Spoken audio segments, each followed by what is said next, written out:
नमस्कार, रेवा TV digital media में मैं सिमरन आप सभी का स्वागत करती हूँ। किसी ने क्या खूब कहा है कि घर होते हैं बेटे हीरे तो मोटी होती है बेटियां, वो घर बड़ा खुशनसीब होता है जिस घर पैदा होती है बेटियां। और आज बेटियों ने वो परचम लहराया है कि जिसको देखकर न सिर्फ पूरा हिंदुस्तान बल्कि हमारा जो जबलपुर शहर है और मध्य प्रदेश बड़ा गौरवान्वित है, क्योंकि मैं बात कर रही हूँ यूपीएससी के एग्जाम में जो पास आउट हुई है लड़कियां और जिन्होंने कह सकते हैं कि भरसक प्रयास किया, और आज जिनसे मैं बात करने जा रही हूँ वो भी भावी कलेक्टर होंगी। और मेरी बहुत सारी शुभकामनाएं पूरी टीम के साथ। तो बहुत बहुत स्वागत है स्वाति जी आपका रेवा टीवी डिजिटल मीडिया में। Thank you ma'am, thank you. तो कैसा लग रहा है ये बताइए कि 2019 से आपने शुरुआत की अपने यूपीएससी की और उसके बाद 2023 में आपको सफलता मिली। तो वो एक दौर था जब आप प्रिपरेशन कर रही थी और आज आपकी जो कह सकते हैं कि मेहनत है वो रंग लाई है। तो आप कैसा फील कर रही हैं? जी मैम, बहुत अच्छा लग रहा है। जिस दिन मैंने अपने सफ़र की एक तरह से शुरुआत की थी, मेरा सफ़र लंबा था, 4 साल का था। तो तभी मैंने ये सपना देखा था कहीं न कहीं, हाँ, किसी दिन उस रैंक पे, उस पोस्ट तक मुझे पहुँचना है। और आज वो सपना सच होते दिख रहा है, जो कहीं मैं सोचती थी कि ऐसा होगा, जब सिलेक्शन हो जाएगा, वैसा हकीकत में हो रहा है, जी। तो बहुत अच्छा लग रहा है देख के। मैं ये आपसे पूछना चाहती हूँ कि जब आप 2019 से तैयारी कर रही थी, तो कहते हैं ना कई बार आप जिस फील्ड में जाना चाहती हैं, उस फील्ड के किसी न किसी ऐसे सीनियर को अपना आदर्श मानती हैं कि आपको ऐसा लगता है कि मुझे भी ऐसी ही मेहनत करनी है, मुझे भी कल को ऐसा ही बनना है। तो आपके आदर्श कौन रहे? आईएएस कोई ऑफिसर हो, जबलपुर का है या कहीं और का? जी मैम, ऐसा मैं अगर बताऊँ तो किरण बेदी मैम हैं। उन्हें हम देखते थे, वो आईपीएस ऑफिसर रह चुकी हैं। तो उन्हें देख एक इंस्पिरेशन होता था कि हाँ, लड़कियाँ भी किसी से कम नहीं हैं और हमें भी कोशिश करनी चाहिए। उसके अलावा सृष्टि मैम हैं, जिन्होंने ऑल इंडिया रैंक 5 सिक्योर की थी 2019 में। उन्हें देख एक इंस्पिरेशन आया, क्योंकि वो भी किसी बड़े कॉलेज से नहीं थी, उन्होंने भोपाल में रह के तैयारी की, भोपाल के लोकल कॉलेज की थी। तो कहीं न कहीं वो एक सोर्स ऑफ इंस्पिरेशन बनी कि नहीं, हमें ज़रूरी नहीं कि हम आईआईटीएन ही हों या बहुत बड़े कॉलेज से, बहुत फैंसी कॉलेज से बिलॉन्ग करते हैं। छोटी जगह से छोटी शुरुआत हम कर सकते हैं, बस हमें हार्ड वर्क करना है और हम ज़रूर सफल हो सकते हैं। तो कहीं न कहीं ये मेरा इंस्पिरेशन रहा है मेरी पूरी जर्नी में। दर्शक ये जानना चाहते हैं कि जब आप आईएएस की प्रिपरेशन कर रही थी, तो आपने कोचिंग लिया या फिर सेल्फ स्टडी की? जी मैम, जीएस के लिए मैंने कोचिंग किया हुआ था 1 साल के लिए, मैं दिल्ली पर ही थी। हाँ, उसके बाद फिर 3 साल मैंने सेल्फ स्टडी ही किया है। हाँ। जो ऑप्शनल सब्जेक्ट है, उसके लिए मैंने सेल्फ स्टडी किया है, उसके लिए मैंने किसी भी कोचिंग का वो नहीं लिया है कोर्स। तो क्या-क्या सब्जेक्ट रहे आपके इस आईएएस के एग्ज़ाम की तैयारी के लिए, यूपीएससी के लिए? जी मैम, इसमें वही जो कंपल्सरी सब्जेक्ट्स थे हमारे, हिस्ट्री था, ज्योग्राफी था, पॉलिटिकल साइंस था जिसमें इंटरनेशनल रिलेशंस थे, economics, environment, science and tech, और थोड़ा-थोड़ा हर चीज़ का कवरेज था। एक तरह से करंट अफेयर्स भी थे, पूरे मतलब करंट अफेयर्स बहुत इम्पोर्टेंट ही पार्ट पार्ट होता है। और यूपीएससी का सिलेबस वैसे भी काफ़ी ज़्यादा वाइड है। आई थिंक इंडिया में या वर्ल्ड में जो कुछ भी होता है, वो हमारा सिलेबस होता है एक तरह से। तो ये सारे सब्जेक्ट्स थे हमारे। जी, तो 15वीं रैंक आई है आपकी और बहुत सारे कॉम्पिटिटर थे, और घर में जब ये रिज़ल्ट आया और लोगों ने देखा, कैसा माहौल था? जी, माहौल बहुत ही ज़्यादा अच्छा था, सब बहुत ज़्यादा खुश थे, मेरी पूरी फैमिली बहुत खुश थी, मेरे नेबर्स बहुत खुश थे, और उन सबको ऐसा लग रहा था ये सिर्फ़ मेरी सफलता नहीं है, ये उन सबकी सफलता है। मेरे जिले के सारे लोग मुझे लगता है काफ़ी खुश हैं उस चीज़ से, सब आ रहे हैं, बधाई दे रहे हैं, तो लग रहा है कहीं न कहीं मैंने अपने जिले को भी, और जहाँ से मेरे माता-पिता जो सतना से बिलॉन्ग करते हैं, वहाँ के लोग बहुत खुश हैं कि उनके शहर का नाम है, उनके शहर के से जुड़ा हुआ कोई आगे बढ़ा है।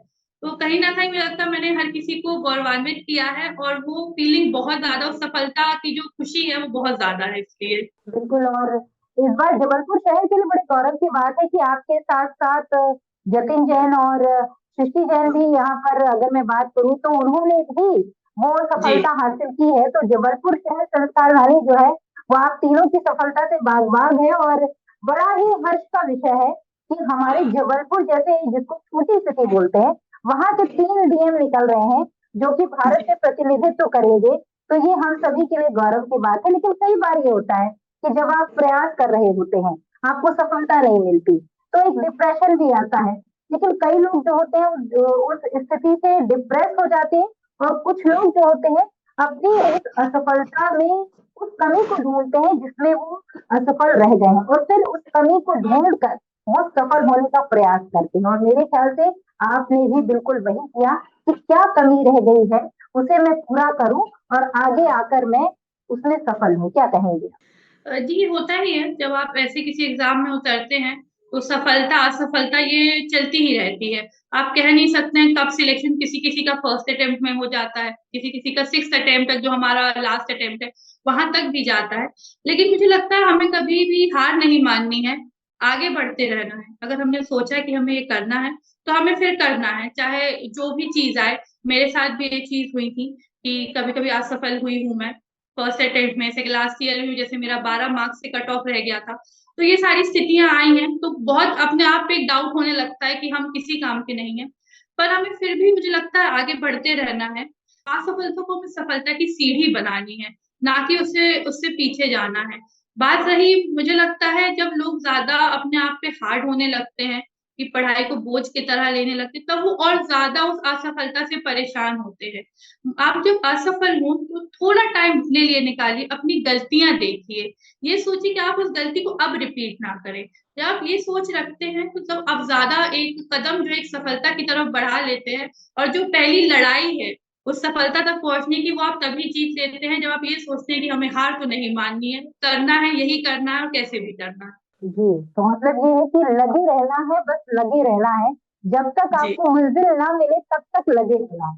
तो जी जंग तब तक बिल्कुल। जारी रहती है जब तक कि सफलता नहीं मिलती है। जी। और अगर मैं ये कहूँ, क्योंकि आपके जो सब्जेक्ट आपने बताए वो आर्ट से थे और बहुत कुछ रहता है, और जब आप अभी आपकी ट्रेनिंग होगी, ट्रेनिंग के बाद फिर आपको पोस्टिंग होगी, तो क्या प्राथमिकताएं रहेंगी आप? जी, मेरी सबसे पहली ऐसे तो एक सिविल सर्वेंट को हर एक क्षेत्र में ही मुझे लगता है मैं अपना योगदान ज़रूर दूँगी। हर चीज़ वो करूँगी जिससे समाज का जी। हित हो, हमारे देश का हित हो। लेकिन सबसे पहली चीज़ जो मैं कहूँगी वो है शिक्षा का क्षेत्र। मुझे लगता है शिक्षा जो है वो हर एक बच्चे का अधिकार है, और मैं यही चाहूँगी कि हर एक बच्चे को क्वालिटी एजुकेशन मिले, कि जिस से वो आगे बढ़ सके, समाज में वो भी अपना योगदान कर सके, हमारे देश को आगे बढ़ा सके। तो एक शिक्षा का क्षेत्र ज़रूर है। दूसरा, महिलाओं के लिए मैं काफ़ी कुछ करना चाहूँगी ताकि उन्हें एक तरह से आर्थिक रूप से आत्मनिर्भर बन सकें। उन्हें उनके तरफ जो सेफ्टी के कंसर्न्स हैं, जो वायलेंस उनके लिए उन पे होता है, उसके लिए एक तरह से उन पे अवेयरनेस जनरेट करना। क्योंकि मैंने हमेशा ये माना है कि इन आदमियों की मानसिकता बदलने से पहले हमें महिलाओं की मानसिकता बदलने की ज़रूरत है, ताकि वो खुद को किसी से कम ना समझें। तो थोड़ा एक अवेयरनेस क्रिएशन में भी मुझे काम करना है। तीसरा, कोविड के बाद से मुझे लगता है हेल्थ जो है वो एक बहुत इम्पोर्टेंट एस्पेक्ट है, क्योंकि जहाँ तक देखा हमने कोविड ने हर किसी को अलग-अलग तरह से अफेक्ट किया था। पढ़ाई को भी किया था, औरतों को भी तब किया था, माइग्रेंट्स थे हमारे उन्हें भी किया था। तो हेल्थ में हमें लगता है कि काम करने की काफ़ी ज़रूरत है, ताकि हम एक क्वालिटी और अफोर्डेबल हेल्थ जो है वो हर एक तक पहुँचा सकें और पैसे की कमी के कारण कभी भी किसी गरीब को स्ट्रगल ना करना पड़े। तो ये कुछ मेरी प्राथमिकताएँ रहेंगी मेरी सर्विस के दौरान। कुल मिला के कहें कि बिल्कुल शिक्षा है और महिला है और साथ में स्वास्थ्य है, तो आपने पूरा एक कंप्लीट पैकेज बना रखा है जनता के लिए। और हमारी यही शुभकामना रहेगी कि ट्रेनिंग के बाद जब आपकी पोस्टिंग हो तो एक बार आपको अवसर मिले जबलपुर शहर का प्रतिनिधित्व करने का। और बेटियां कहते हैं कि जब संस्कारित होती है, शिक्षित होती हैं, तो पूरा एक परिवार जो होता है वो संस्कारित और शिक्षित होता है। तो आपने जो बेसिक आपकी प्राथमिकता है, सबसे पहले शिक्षा की बात की, जो अपने आप में काबिले तारीफ है। दूसरी बात आपने महिलाओं की कि महिलाओं को मुझे आत्मनिर्भर करना है। और तीसरी आपने बात की स्वास्थ्य की। कहते हैं ना कि जब आपका स्वास्थ्य जो है वो स्वस्थ है, मतलब आप बॉडी से अगर स्वस्थ है तो कोई भी डिसीजन आप बड़ी आसानी से ले लेते हैं, लेकिन अगर आप शरीर से बीमार हैं तो कुछ भी नहीं कर पाते। तो ये बहुत बड़ी बात है। और दूसरी बात ये है कि क्या तैयारी अभी कर रही हैं, क्योंकि आईएएस की ट्रेनिंग होगी, थोड़ी टफ भी रहती है। आपका जो मीडियम रहा वो शायद मेरे ख्याल से इंग्लिश मीडियम रहा है। और जब आप यहाँ के रॉयल स्कूल पहुंची, वहाँ के प्रिंसिपल ने आपका स्वागत किया, सम्मान किया, ऑब्वियस सी बात है कि बहुत सारे स्टूडेंट जो आपके क्लासमेट्स होंगे उनके कॉल आए होंगे, तो उस समय कैसा माहौल था? जी, बहुत अच्छा लग रहा था। जो रॉयल स्कूल का जैसे आपने बताया, तो एक तरह से मैंने अपना शिक्षा का शुरुआत ही वहां से किया है। और जैसे कहते हैं कि स्कूल एक मंदिर ही होता है, मैंने जो कुछ भी सीखा है वो एक तरह से वहीं से एक शुरुआत हुई थी। मेरा एक जो फाउंडेशन बनी थी वो स्कूल की वजह से है, और आज वहां मैं गई, वहां मैम से मिली, चौहान सर से भी मिली, तो उन लोग की आंखों में जो प्राउड फीलिंग मैं देख रही थी, उस चीज को देख के मुझे बहुत अच्छा लग रहा था। क्योंकि कभी हम भी स्टूडेंट्स थे, हम भी ऐसे सक्सेस स्टोरीज देखते थे, स्कूल में आते, तो हमें भी लगता काश ऐसा कभी हम हो कि मैम या सर हमें भी सम्मानित करे, हमें अच्छा लगे। तो वो बहुत अच्छी फीलिंग है। अपने फ्रेंड्स से मिलके मुझे बहुत ही अच्छा, सब बहुत खुश है, सब खुद घर आए थे। और मैं भी देख सकती हूँ कि एक तरह से मुझे लग रहा है उन्हें, उन सब के लिए मैं एक रिप्रेजेंटेटिव बन गई हूँ। उन्हें ऐसी फील आ रही है कि हाँ उनके साथ का कोई है। तो सब बहुत ज्यादा खुश है, और आई थिंक उनको खुश देख के मेरी जो खुशी है वो 100 टाइम्स और ज्यादा बढ़ गई है। और यहाँ जबलपुर शहर की अगर मैं बात करूँ तो बहुत सारे पॉलिटिशियंस ने भी आपको बुलाया, आपका सम्मान किया। हमारे जबलपुर शहर के मेयर हो या यहाँ के विधायक हो, सबको आपसे जी। मिलकर बड़ी खुशी हो रही थी। कोई आशीर्वाद दे रहा था, कोई प्यार जी। लुटा रहा था। तो वो एक जी। जो माहौल होता है ना, जब लोग ये सुनते हैं कि हमारे जबलपुर शहर की, क्योंकि वहाँ शब्द उनके अपने पूरे जिले की होती है, तो वो एक खुशी अलग होती है। स्कूल में जब बच्चे आपको देखे, जैसे कि आपने कहा कि आपका भी मन करता था कि कभी कोई हमको भी ऐसे बुलाए और सम्मानित करे, तो वो आपकी मेहनत ने किया, आपके माता पिता के आशीर्वाद ने किया। और मैंने देखा भी है कि आपकी माता जी बड़ी खुश होने के साथ साथ आपको भी वो आंसू आ जाते, भले ही वो खुशी के हैं, लेकिन वो जी। मेहनत है उस माँ की, और वो मेहनत है उस पिता की, जिन्होंने दिन रात काम किया आपके लिए, तब आप जाकर पढ़े, और उसके बाद आपकी जो मेहनत है आज रंग लाई। तो पूरे जबलपुर शहर की तरफ से, मेरी तरफ से, हमारी पूरी टीम की तरफ से आपको बहुत ढेर सारी शुभकामनाएं। और थैंक यू मैम। चलते चलते जो लोग भी यूपीएससी या पीएससी या आईपीएस की तैयारी कर रहे हैं, उनको किन बातों को ध्यान में रखना चाहिए आज के सोशल मीडिया के जमाने में? जी, मेरे हिसाब से जो सोशल मीडिया है, ऑनलाइन कंटेंट है, आपको एक फिल्टर लगा लेना है अपने मन में कि आपको कितना टाइम सोशल मीडिया को देना है और कितना अपनी स्टडीज को देना है। वो बैलेंस बहुत जरूरी है। सोशल मीडिया मेरे हिसाब से बुरी चीज नहीं है, आप किस तरह से उसको यूटिलाइज कर रहे हैं, वहां पे डिफरेंस क्रिएट होता है। तो आप उसे पॉजिटिव मैनर में यूटिलाइज कीजिए। उसके अलावा आप अपना जो हार्डवर्क है वो करते रहिए। तो ये सब चीजें जब आप ध्यान में रखते हैं तो आप आगे ही बढ़ते हैं। कभी आपको असफलता मिलेगी तो उससे घबराइए नहीं, उससे कुछ सीखिए, ना कि डर के घर में बैठ जाए कि नहीं होगा। तो इन्हीं सब चीजें हैं जो कि एक सफलता बनाने में हेल्प करती है। तो बहुत अच्छा संदेश है, और मेरे ख्याल से जो लोग आईएएस की, पीएससी की या फिर आईपीएस की तैयारी कर रहे हैं, एक संदेश मिला है और आपसे बहुत कुछ सीखने का मौका मिलेगा। और हम जी। चाहेंगे कि जब कभी जबलपुर शहर को आपकी जरूरत हो तो आप थोड़ा अपना कीमती समय निकालकर जरूर आए, और बच्चों में वो मोटिवेशन की जो कमी होती है उनको बूस्ट अप करने की, वो आप जरूर दें। बिल्कुल बिल्कुल। बहुत बहुत धन्यवाद। Thank you ma'am, thank you जी। So much.